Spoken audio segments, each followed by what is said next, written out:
Hello everyone, this is Mark Rivera from GenreOnline.net, and today I have a quick off-the-cuff review of the Star Trek book, Strange New Worlds, Boldly Explained, New Edition, Revised, and Updated. This is a beautiful hardcover book, second generation, published by DK Books.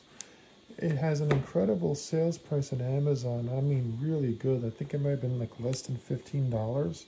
And when you see how big this book is and all the geeky Star Trek information, I think you'd agree that this is a good deal, especially for around the $15. The suggested retail price in the back here is $25 in the USA, $32 in Canada. But trust me, you can definitely get it cheaper from Amazon. So this is the back of the book. This is the spine, okay? And this is how thick the book is. And I like the size. I wish DK would do these type of size books more often as opposed to the big oversized ones for their visual dictionaries. But nevertheless, this book is perfect just the way it is. And like I said, this is the second generation of the book.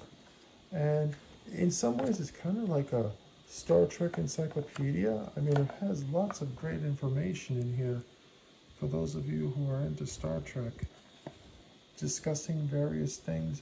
But it should not be considered, while it could be kind of encyclopedic, it's not a visual dictionary, that sort of thing. So it covers a lot, but it doesn't give you the type of photos and descriptions and arrows pointing to telling you every bit about things that you might find in a DK book that's like a visual guide or that sort of thing. But it basically covers all of Star Trek up to 2021, including Star Trek Enterprise, Star Trek Discovery, Star Trek the original series, Star Trek Picard, and Strange New Worlds.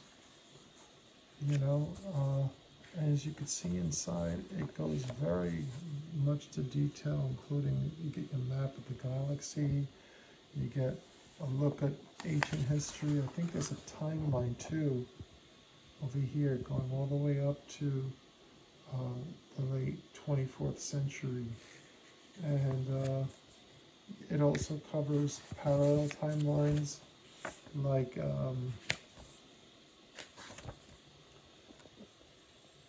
first off, it covers like how Starfleet was created, etc., and the events that led up to that,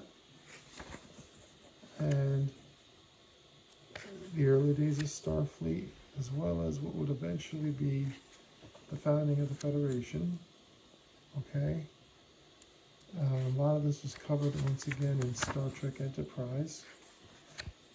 All right, and as we go along, we cover through. I'm skipping ahead around a bit, but we cover through many different aspects.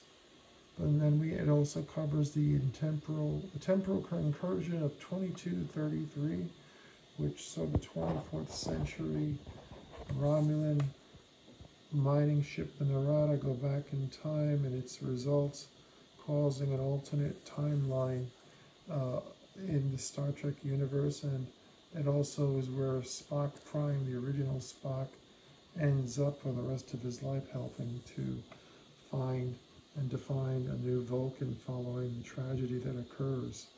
So this gives you an idea of what happens and how the timelines differ, etc. And while, you know, particularly the second and really the third film does not have the same gravitas that the original Star Trek that Abrams directed, at least it gives you some idea and overview. It also covers other parallel dimensions and realities and things that even I wouldn't not care, but consider. It also has things like through the Looking Glass and the history of the Looking Glass galaxy. And then, as I said, it goes into Starfleet and the various aspects of it. Okay, extraordinary measures. This is about Section 31. Okay. First in the fleet, going ahead, and the different characters. Just going to jump ahead some more just to give you an idea. We're at Star Trek Discovery.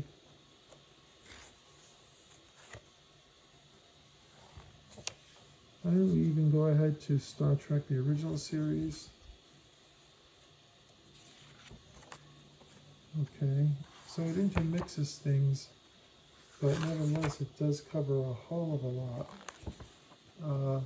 And then we eventually come to Star Trek The Next Generation and the events that occur there that lead up to, after going through the various characters, it leads to Deep Space Nine and Voyager and the various feature films until we get to the newer Star Trek television shows that kind of continue where the others left off,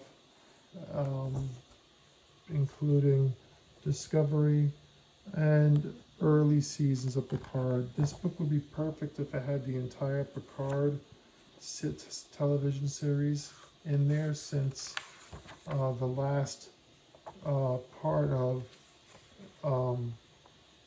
season of Star Trek Picard season 3 was a perfect ending to the series, to the whole Next Generation cast story, and it just paid off so many things and kind of retroactively undid a lot of other things that I and other fans were not very happy with. So anyway, this is just to give you an idea of what's in the book. Obviously it's geared towards Star Trek fans, but it really gives you a lot of information. And I mean, sure, you can get the most recent edition of the Star Trek Encyclopedia, but I have a feeling that's going to get a redo sometime soon. So this is just an inexpensive way to really